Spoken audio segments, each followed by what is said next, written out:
بات یہ ہے کہ تمہیں علم ہے کہ تم نے چوری کی ہے، تم نے جرائم کی ہے اس وقت، اس لیے جب عدالت بلاتی ہے تو اپنا پلاسٹر دکھا دیتے ہو۔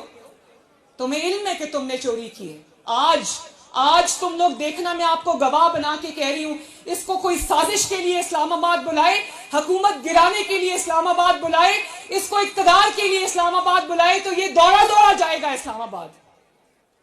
لیکن جب عدالت بلاتی ہے تو 4 مہینے سے ہمارا پلاسٹر جو ہے وہ راستے میں رکاوٹ ہوتا ہے۔ اللہ تعالیٰ آپ کو صحت دے، لیکن آپ کو ویل چیئر پہ بیٹھ کر عدالت میں جانا چاہیے اگر آپ کا دامن صاف ہے۔ دامن صاف نہیں ہے، چوری کی ہوئی ہے، جھوٹ بولا ہوا ہے، جرم کیا ہوا ہے، جواب تو دینا پڑے گا انشاءاللہ۔ شاہ محمود قریشی صاحب کل ٹی وی پہ فرما رہے تھے کہ نواز شریف کے ساتھ زیادتی ہوئی، نواز شریف کو غیر آئینی طریقے سے نکالا گیا۔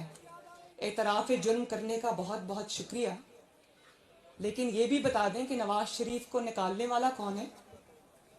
نواز شریف کو جنہوں نے نکالا ان کے ساتھ تو ان کا گروہ کا سرگنا تو آپ کی جماعت کا سربراہ ہے، اس کا نام ہے عمران خان۔ جس گروہ کے ساتھ مل کے اس نے نواز شریف کو نکالنے کی واردات کی، اس گروہ کا سرگنا عمران خان ہے۔ آج آؤ نا، قوم کو بتاؤ، صرف اعتراف جرم کافی نہیں ہے، آج اپنے لیے سزا بھی تجویز کرو کہ قوم کا نمائندہ نواز شریف، جس کو قوم نے ووٹ دے کر 2013 میں بھیجا، اس کو کیوں اقامے پر نکالا؟ ذرا قوم کو جواب دو۔ اور کون کون اس سازش میں شامل تھا جس کا سرگنا عمران خان تھا؟ قوم کو بتاؤ، اور بتانا پڑے گا۔ اور اللہ تعالیٰ تو دیکھیں نا، نواز شریف اس وقت لندن میں بیٹھے، ان کے مخالفین بول رہے ہیں کہ نواز شریف کے ساتھ زیادہ